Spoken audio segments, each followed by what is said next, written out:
rent, like I said, is $16.95, $40 application fee per adult. They want you to make 3.5 times the rent. Standard, for whatever reason, is 3 times the rent. When majority of Americans don't even... Your first day as president that you would bring down food prices. The price of eggs would drop. But Donald Trump... We can't afford rent because rent prices are increasing so much to push us out to buy homes. But the interest rate is so high, you can't buy a home. And also you're not going to get funded for a home because of your debt to income ratio. So then what? Buy. Amazon, TikTok, freaking Target, Fashion Nova, Shein, whatever the case may be. All of these stores always gets orders just coming in and out. At what point do we say no? At what point do we fight back? $20.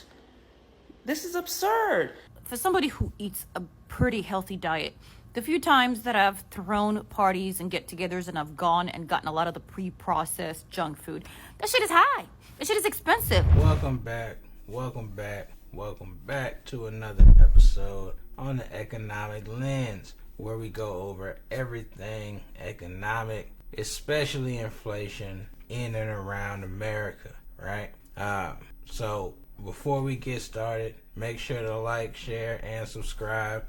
Make sure to hit that notification bell so that you're always updated on our content. And without further ado, let's get right into it. It's a lot of landlords off, but I don't really care at all. But I'm gonna read to y'all the qualifications that this person wants for this house. And it ain't an amazing ass house. We're not talking about anything super expensive. The rent, like I said, is $16.95, $40 application fee per adult. They want you to make 3.5 times the rent. Standard, for whatever reason, is 3 times the rent. When majority of Americans don't even make 3 times a $1,600 a month rent. I don't know where people just get up and be like, oh yeah, we're just gonna make this a national standard that people have to make 3 times the rent amount. Majority of people can afford 2 times the rent on a specific basic home like this, but this person is going even further. They don't want you to have 3 times the rent. They want you to have 3.5 times the rent. They want the last 2 years of your W-2s, the last 3 months of your check stub, driver's license or ID, social security card. They want you to make 2 months worth of rent as your security deposit before you even move in, and you have to have a credit score of at least a 670. Off the bat,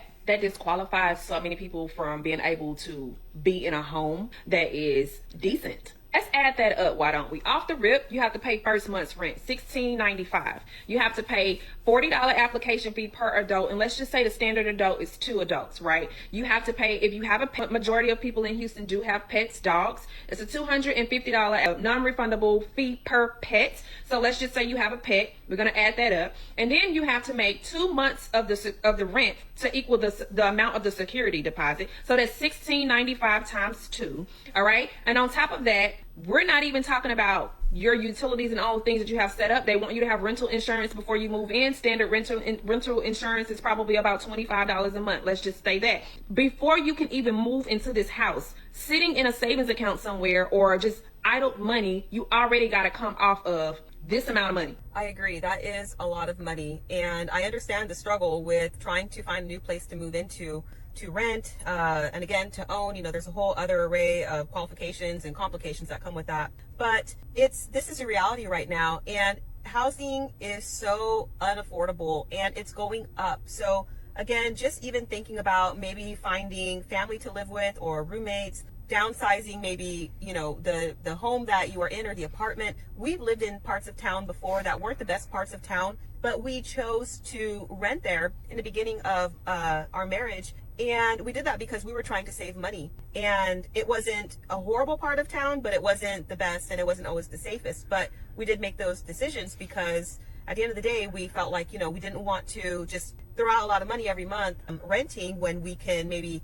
save a little bit on that end, because it just really adds up. Like she's saying, everything that's involved with that. Then you have the utilities. Then there's everything else with life that you need to pay for. And today, currently, obviously, food is going up. Wages are not increasing. Everything that you do costs so much money. And I've been seeing comments, people say that, you know, it's like when you step outside the door, it's automatically $50 to $100 sometimes that you spend, because usually you're going out to spend money. And it is really expensive. And I don't necessarily see the cost of housing getting any better anytime soon. But what are your thoughts? Let me know down below. Are the rents in your area just ridiculous? Is it really difficult to find a place to live?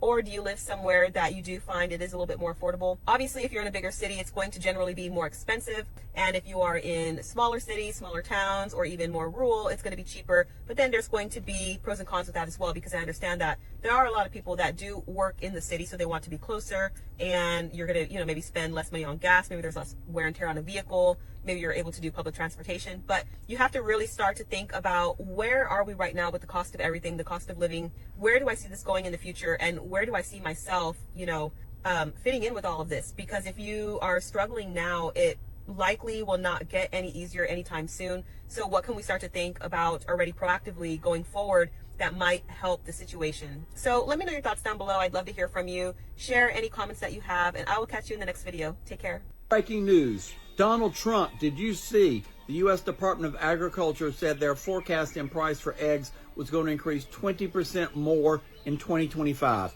But Donald Trump, how can this be? Donald Trump, you told us through many campaign speeches at many campaign events that your first day as president that you would bring down food prices. The price of eggs would drop. The average price of eggs right now in Florida are extra large or $7.21. If this 20% comes through that the Department of Agriculture expects, the price of extra large eggs in Florida will be $8.65. Large eggs are $5.09 currently.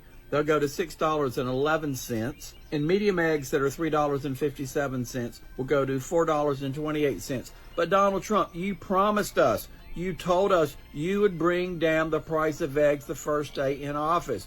Donald Trump, you've been in a week.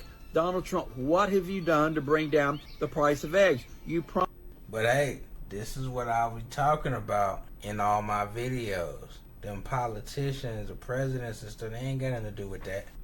They're just the face of the organization. They not pulling no strings. Trump wasn't able to bring nothing down. He just wanted your vote, so he told you what you wanted to hear. He had no intention of bringing down food prices. He knew they was going up. He know he can't stop the inflation. It's out of his hands. He can't do nothing about that. He just told y'all what y'all wanted to hear, so he wouldn't lose another election. Right, and y'all fell for it. Good job. Y'all gave this man everything he wanted, and he ain't give y'all nothing. Right, like what?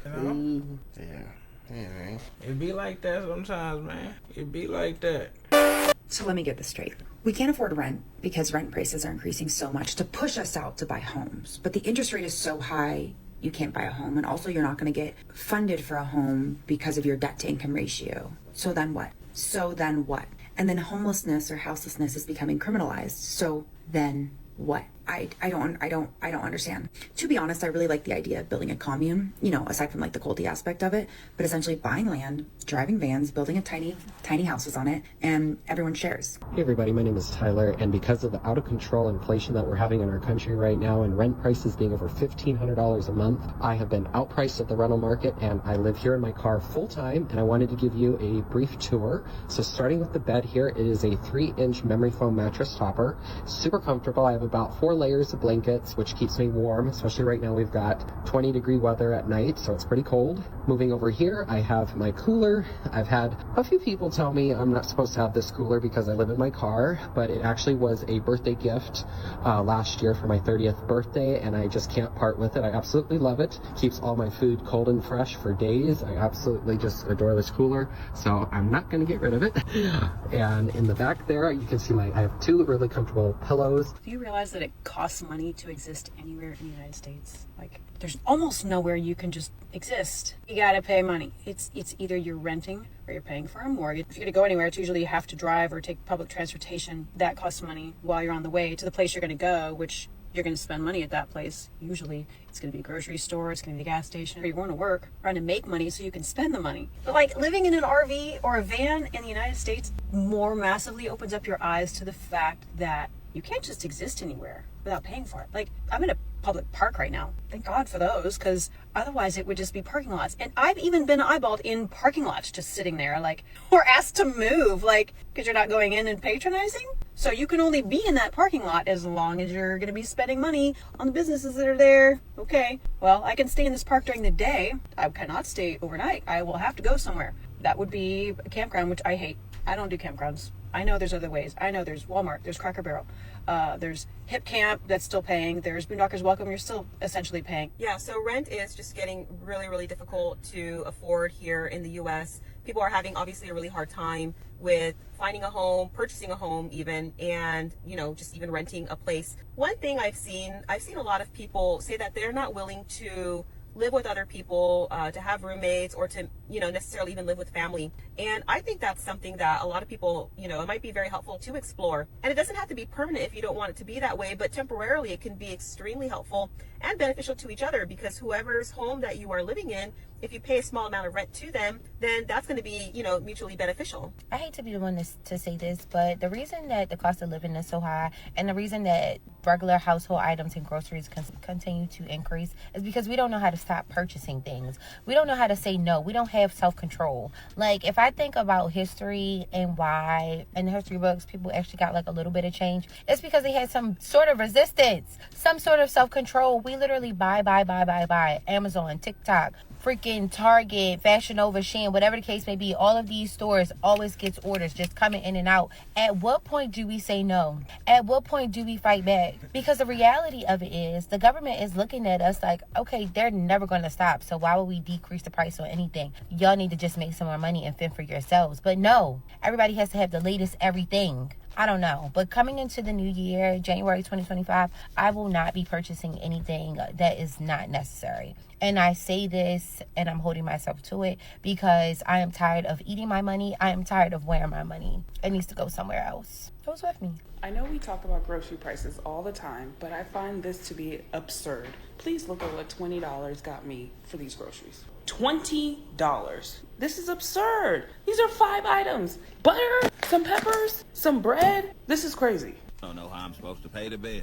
Probably have to start selling crack or rapping about selling crack. This cost of living crisis is really costing the living being me. Everything is so expensive. The way bills have risen is out of hand. And then there's unexpected emergencies and unexpected costs that still happen because that's what adulthood looks like. I'm at capacity. I'm literally choosing between my mental health or paying all my bills. And paying my bills is winning because I need to stay alive. It's too much. Do you have any cash? Yes, I have $1. How about you? How many Benjamins and Hamiltons, if you don't mind me asking? Ellipses. I have $1. I understand, but how many founding fathers? Honestly, maybe there was a time when junk food was cheaper than healthier food, but in 2025, I really don't believe that is the case. I mean, everything has gone up since COVID, and for somebody who eats a pretty healthy diet, the few times that I've thrown parties and get-togethers and I've gone and gotten a lot of the pre-processed junk food, that shit is high. That shit is expensive. You can't sit there and tell me that a woman who is able to spend $500 on mostly junk food cannot afford $500 worth of healthy food. Junk food is not cheap. I feel like this is a myth in 2025. Maybe at one point it was true, but inflation has gone up so much that I feel like people continue to perpetuate this whole saying, and it's just not true. You know what? I'm going to do a grocery haul. Well, my brother does all the shopping, to be quite honest. But I'm going to do one where I'm going to use his receipt. We're going to go over that. Because honestly, junk food, pre-processed, pre-packaged, microwavable, put in the oven for 15, 20 minutes kind of food is high. Sodas are high. Chips are high. Pizza, ice cream, all that shit is high. So when people continue to tell me this, I don't buy it. I just don't believe it because I don't think it's true. If you're shopping in the periphery and you're avoiding organic, you don't have to buy organic anything. As long as you're buying fresh produce and fresh products and lean meats, you don't have to. Meats are expensive. I have to say that. Meats are expensive. But if you're doing a lot of vegetables, those are not really expensive. You don't have to do organic. People have this whole idea that they have to buy, go to Whole Paychecks or Whole Foods and buy organic or whatever.